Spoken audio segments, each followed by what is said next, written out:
Allez, c'est parti, c'est le moment pour moi de t'expliquer tout sur le Vectorino.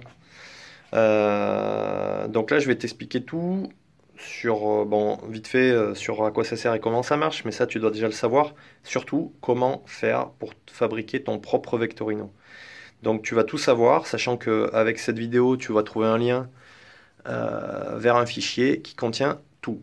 C'est-à-dire la liste exacte de tous les composants qu'il faut acheter pour pouvoir le fabriquer. Une page qui explique comment télécharger le programme que je te mets à disposition et comment l'installer dans l'Arduino. L'Arduino, c'est le microcontrôleur qu'il y a dedans. Et un schéma de câblage pour tout raccorder. Alors vite fait, je te rappelle que le Vectorino a été conçu pour le besoin en rallye, c'est-à-dire que l'idée, je voulais avoir un compteur qui soit précis, dont le trip soit ajustable en temps réel, et avec une minuterie intégrée. C'est-à-dire que l'idée, c'est que tu arrives à un CH, tu claques un reset, tu pars avec ton temps à zéro, ton kilométrage à zéro, ta vitesse moyenne, ta vitesse max, tout à zéro, et ça te permet éventuellement au besoin d'ajuster ton trip à la volée et de connaître ton temps exact en arrivant. Donc pour ça, on utilise les boutons de guidon qui sont là, le up, le down, tu vois, je peux ajuster, je suis en train d'ajuster mon kilométrage, tu vois qu'il y a kilométrage, temps, vitesse instant, vitesse moyenne, vitesse max, et puis tout se met à zéro en même temps avec le bouton reset. Donc ça c'est pour le mode rallye, que je trouve ultra pratique. En tout cas je l'ai conçu comme ça parce que c'était le besoin que j'avais. J'y ai rajouté le mode piste, donc vite fait je te montre comment y passer. Tu l'éteins, tu l'allumes, tu gardes appuyé up, ça c'est pour pouvoir accéder aux pages de menu. Si tu fais pas ça, ça redémarre simplement dans le mode où c'était précédemment, donc il n'y a pas de prise de tête avec ça. Donc allez, je le remets en mode piste, je bascule les écrans, donc là tu as tout un paramétrage, je t'en fais grâce. Voilà, et là, ben, ça t'affiche le meilleur chrono à l'instant, la vitesse instantanée, la meilleure vitesse max du moment depuis le dernier reset et le numéro du tour. Et ça démarre et ça fonctionne soit avec le capteur de bande magnétique qui doit être accroché sous la moto, soit avec le bouton up à défaut de capteur. Donc à chaque fois que tu claques le bouton, ça top un tour. Il suffit de claquer le bouton à chaque fois que tu passes devant la ligne d'arrivée si tu n'utilises pas le capteur. Voilà. Et bien entendu, les tours sont enregistrés, etc. Je m'étends pas plus sur le fonctionnement, parce que ce qui t'intéresse, c'est de savoir comment on en fabrique un, j'imagine. Donc ça ressemble à ça. Tu vois la boîte. Ok. Ensuite, à l'intérieur, tu trouves les choses suivantes. Donc il y a déjà tout au fond, tu vois, c'est une batterie de téléphone. On voit bien. Si tu prends, donc évidemment, il faut respecter la liste des composants que je te propose. Et si tel est le cas, tu verras que la batterie, elle rentre pile poil en largeur dans la boîte. Donc là, c'est un régal. Elle fait bien elle se plaque bien au fond, c'est parfait. Donc batterie de téléphone. Si on prend dans l'ordre du cheminement, on rentre sur ce composant. Ce composant, c'est le step down, c'est-à-dire ça transforme le 12 volts en 5 volts. Ça alimente ensuite ici ce composant-là qui est le régulateur de charge de la batterie. Puis ça part tac, là derrière sur cette petite carte qui, elle, est un step up qui retransforme le 3,7 volts de la batterie. Alors on va dire le 4 volts de la batterie en 5 volts pour l'Arduino. Et l'Arduino, il est là. Donc le fameux microcontrôleur, il est là. Tu vois, il est en l'occurrence scotché au dos de l'écran. En plus de ça, il y a ces deux condensateurs. Ces deux condensateurs, je les ai rajoutés dernièrement pour aider à filtrer les parasites éventuels qui peuvent arriver par l'alimentation 12 volts qui viennent de la moto. Ces condensateurs, ils sont a priori optionnels, mais ça aide à filtrer. On a eu le cas sur certaines brelles. Donc je recommande de les mettre. Par ailleurs, si donc tu te branches en 12 volts, donc moi je me branche en 12 volts directement sur la moto, tu seras conforme à ça. Par contre, si tu veux te brancher sur une prise USB par exemple, tu n'as pas besoin du step down qui est ici. puisque si tu te branches en USB sur une prise USB par exemple sur la moto, si tu mets une espèce de prise allume-cigare là USB, comme ça se fait, dans ce cas-là, tu arrives directement en 5 volts là-dessus, t'as pas besoin de ça. Sinon, qu'est-ce qu'il y a comme connectique? Donc moi je sors du boîtier avec donc les 4 câbles qui sont là. Il y en a un qui va au bouton de guidon, je vais en reparler juste après. Moi j'ai mis un connecteur, mais c'est absolument pas nécessaire et j'ai fait de nombreux modèles où j'avais pas mis de connecteur. Ce connecteur là en plus je l'ai pas mis dans la liste, il est chiant à trouver, il coûte cher, il n'y a pas beaucoup d'intérêt, donc ce connecteur vous pouvez l'oublier. Par contre là, donc il y a une prise jack femelle qui est baguet rouge, qui est destinée au capteur de roue. Donc celui-là c'est très important parce que c'est là-dessus que vous rentrent toutes les infos pour le mode rallye. Ensuite celle-ci, prise jack femelle baguet bleu, c'est celle qui va au capteur de bande magnétique pour la piste. Donc évidemment si tu ne te sers pas du mode chrono, tu n'en as pas besoin.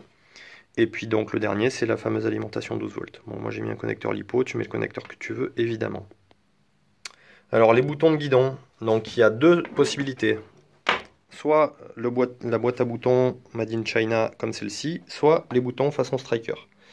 Les deux fonctionnent très bien, il y a un gros écart de prix puisque les boutons Striker ils sont à plus de 30 € pièce, enfin plus de 30 € le boîtier, et ceux-ci ils sont à 5,50 € si tu les fais venir de Chine. Il faut avoir un peu de patience d'ailleurs.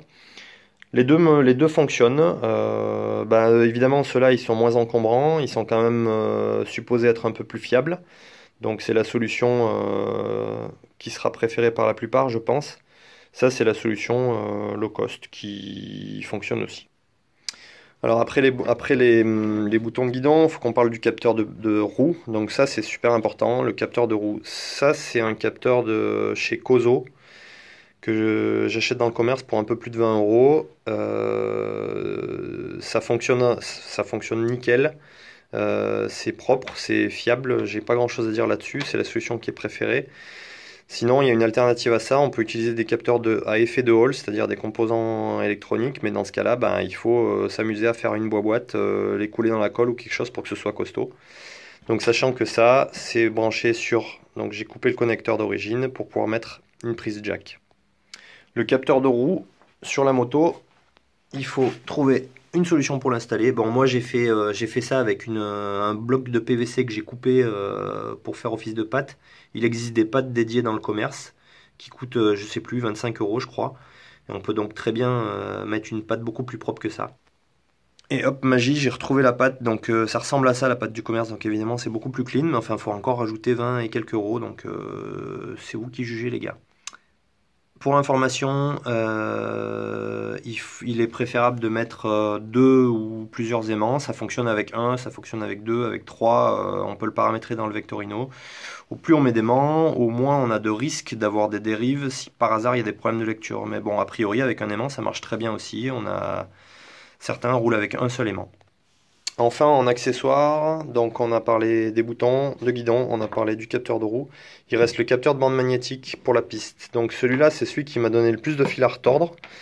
Alors, c'est un capteur à effet de Hall. Donc il y a deux possibilités. Soit on met des capteurs à effet de Hall, soit des ILS, c'est-à-dire des interrupteurs à lame souple. Donc, mais toutes les références sont notées dans le tableau que je vous ai filé. Ça, c'est ni plus ni moins qu'un capteur à effet de Hall. Donc j'en ai deux. J'en ai mis deux en parallèle coulés dans la colle à tête inversée, parce que comme ils sont polarisés, il faut les mettre soit dans un sens, soit dans l'autre. Et comme je connais pas la polarité des bandes magnétiques, j'en ai mis un dans chaque sens, comme ça, je suis tranquille. Le tout raccordé à une prise USB qui est destinée à se brancher à cette prise. Donc, pour info, le capteur de bande magnétique sur la fonction chrono, il a été chiant, je le trouve pas encore suffisamment fiable. Ça manque de sensibilité. On a essayé pas mal de trucs.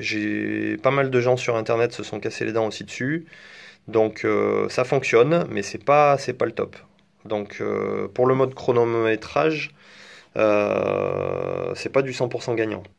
Sachant que dans l'éventualité où le capteur dysfonctionne, on peut toujours fonctionner en utilisant le bouton et on clique chaque tour. Ça permet d'enregistrer quand même ses tours, ses Vmax et compagnie.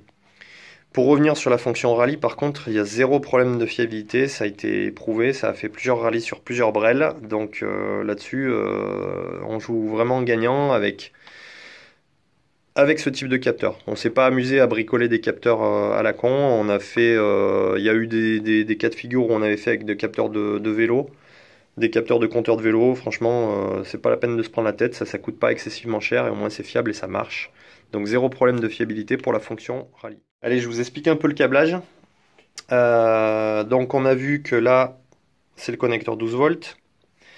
Là, c'est le step down. Donc je vais vous montrer à mesure ce que c'est. Donc le step down, c'est lui là. Ok. Sachant que, comme je te disais, si tu te branches sur une prise USB, tu n'en as pas besoin. Ensuite, tu as le régulateur de charge. Donc c'est la carte que j'ai mis moi ici, qui est raccordée à la batterie, qui est là. Tac. Step up, c'est cette pièce-là. Voilà. Et puis derrière, il y a l'Arduino qui est ici. Et l'écran. L'écran qui est marqué là, qui est dans le couvercle.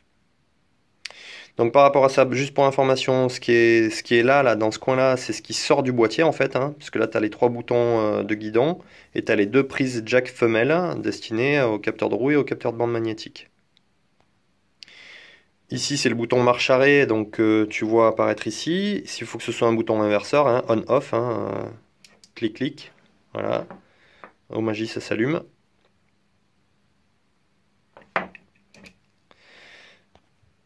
Et puis il y a 2-3 trucs qui sont plutôt optionnels. Il y a ça là, donc ça, si tu veux avoir un indicateur de batterie faible, il faut rajouter cette LED. Je m'étais amusé à le faire. Objectivement, je le fais plus maintenant parce que la batterie a une bonne autonomie, largement 12 heures d'autonomie.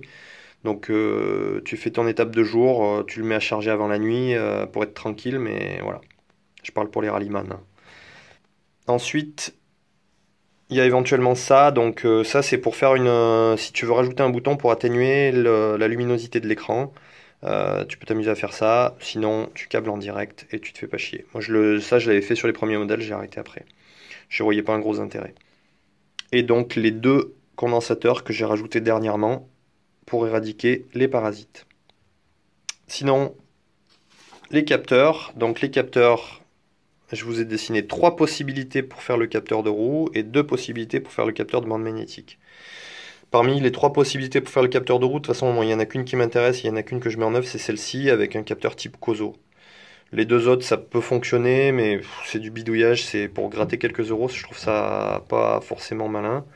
Donc le capteur Kozo, c'est juste pour vous dire que quand vous avez le capteur du commerce et que vous coupez, vous connaissez les couleurs des fils et vous savez à quoi raccorder au niveau de la prise jack. A noter, ouais, prenez bien des capteurs passifs, celui qui est marqué dans la liste, pas des capteurs actifs. Les capteurs actifs, ils descendent pas suffisamment en bas en tension, ils marcheraient pas avec l'Arduino. Donc il faut bien prendre ce modèle-là, mais bon, c'est celui qui est dans le tableau. Voilà, moi je mets une petite bague de thermo rétractable là pour identifier que c'est bien la prise qui correspond à la prise du capteur de roue. Pour ce qui concerne les capteurs de bande magnétique, donc il y a 2 cas de figure. Donc je vous ai dit les capteurs de bande magnétique pour la fonction chrono, c'est encore pas l'extase. Donc les capteurs à effet de Hall, donc je vous ai montré tout à l'heure, c'est ça là. Moi je les ai coulés dans la colle et il y en a 2. Donc c'est ceux-là. Donc le schéma de câblage il est là. Il y a une alternative, c'est d'utiliser des ILS, donc c'est des capteurs type RID, c'est-à-dire c'est des lames souples miniatures. Pareil, j'en mets plusieurs, je les mets un peu dans tous les sens pour être sûr qu'ils captent bien le signal. Voilà, donc c'est les 2 alternatives. Dans les 2 cas, la sensibilité n'est pas extraordinaire, il faut que ça traîne bien par terre. Donc c'est ce que je fais, moi j'utilise ça et je les coule dans la colle comme ça. Je les fais pendre, je mets une tige qui descend sous la moto et je les fais pendre légèrement comme ça, au cas où ils touchent par terre, au moins c'est monté souple et ça risque pas de les abîmer. Voilà, c'est tout pour le câblage. Donc à vous de jouer les gars, parce qu'il n'y a rien de très très compliqué, il suffit d'être un peu patient et de souder du petit fil, voilà. Et ça ressemble à ça. On peut faire plus propre évidemment, hein, faites ce que vous voulez, vous pouvez certainement trouver des tonnes d'améliorations, en tout cas tel quel ça fonctionne. Ce qui va bien avec ce boîtier aussi, c'est que le boîtier est pas trop gros et c'est assez confiné, donc une fois que c'est fermé, ça bouge pas, il n'y a pas de vibration et de fil qui risque de se dessouder, etc. Contrairement à ce qui s'était produit avec ma version sur dérouleur, où je l'avais mis dans le dérouleur et effectivement c'était pas assez confiné, j'ai des soudures qui avaient cassé. J'ai oublié de dire un petit truc à propos des capteurs de roue. Pour les aimants ça se présente comme ça. C'est des petits aimants cylindriques qui se logent pile poil à l'intérieur des têtes de vis qui tiennent le disque. Voilà le genre d'aimant. Et avec ça, vous posez pas de questions, installez ça, ça va très bien ici. N'ayez pas peur qu'il se barre, l'expérience prouve que ça tient bien. Bon, je pense que vous savez à peu près tout sur le Vectorino et surtout comment le faire. Alors allez-y, régalez-vous, vous prenez toutes les informations dans le fichier, vous achetez les composants, vous les soudez entre eux, vous verrez, il n'y a rien de bien compliqué, il suffit d'avoir un petit peu de patience et de suivre scrupuleusement ce que je vous explique. Et ça va le faire, voilà, donc là, c'est à vous de jouer. Allez, je vous explique un petit peu vite fait le fonctionnement des menus quand même, histoire que vous sachiez l'utiliser. Le mode rallye, je l'ai déjà expliqué 15 fois, c'est simplissime, il n'y a que 3 boutons. Up et down, ça sert à ajuster le trip. Là, je l'augmente. Là, je le diminue. Et le milieu, c'est reset. Voilà, c'est enfantin. Je vous l'ai déjà dit tout à l'heure aussi, pour changer de mode. Donc, si je rallume sans rien toucher, il repart directement dans le mode rallye. Donc, il n'y a pas de prise de tête. On l'éteint, on le rallume et c'est reparti. Si on veut changer de mode, on l'éteint, on le rallume et on maintient le bouton up pendant le démarrage. Et ça donne accès à l'écran des menus. Donc là, on peut passer rallye, piste ou route. On était en mode rallye. Le mode piste, on le lance. Donc là, on peut régler le périmètre de la roue au centimètre près, pour être précis, bien entendu. Le nombre d'aimants qu'on met sur la roue. Il y a un petit coefficient correcteur de vitesse instantanée qui ne corrige que la vitesse instantanée. Donc c'est juste pour affiner l'affichage si on veut. Ça ne joue pas sur le trip ni sur le temps évidemment. Et ça c'est pour le mode piste uniquement, c'est pour préciser le nombre de bandes magnétiques qu'il existe sur le circuit où on va. En général il n'y en a qu'une. Et puis le petit menu qui permet de mettre à zéro tous les chronos si on veut. Et donc le mode chrono, il y a seulement le bouton up qui peut être utilisé pour topper les tours. À chaque fois qu'on passe sur la ligne d'arrivée ou sur un point fixe, on appuie sur le bouton pour valider le tour. À défaut, sinon on peut utiliser le capteur, il joue le même rôle. Et sinon, donc là ça fonctionne en continu. Et on peut passer en mode lecture. Le mode lecture sert à voir tous les tours qui ont été parcourus. Donc j'appuie sur la flèche en bas pour passer en mode lecture. Là je suis en mode lecture et on voit le numéro du tour. Donc avec up et down, je parcours mes tours et je peux savoir combien j'ai fait à chaque tour. Bon bah là je viens de l'allumer, j'avais effacé les tours donc ils sont tous effacés. J'ai que le premier tour qui s'affiche. Pour ressortir du mode lecture, je rappuie sur reset. Je retombe dans le mode où j'étais. Ensuite, si j'appuie sur reset en mode chronométrage, je repars dans le mode attente. Là, je suis dans la pit lane, j'attends mon tour. Donc c'est très simple, on l'allume, on roule. Dès qu'il y a un tour qui est déclenché, il commence à chronométrer, il déclenche tous les tours. Et quand on en a marre, on sort, on l'éteint ou on fait ce qu'on veut. Et dès qu'on appuie sur reset, on va repartir pour une session. Il me reste à vous montrer le mode route qui est juste un mode d'appoint, mais qui est enfantin. Ça n'a pas un gros intérêt, mais bon, comme il avait toutes les fonctionnalités pour le faire, je l'ai fait. On refait le paramétrage. Alors là, on peut saisir le kilométrage de la moto, hein, puisque c'est le mode route. Il contient un totalisateur général. Et là, bah, j'ai le compteur de vitesse, le trip et le totalisateur. Voilà, c'est tout. C'est uniquement ça, il n'y a que le bouton reset qui sert à resetter le trip, c'est tout. Voilà, vous l'aurez compris, pour moi, l'intérêt, c'est le mode rallye.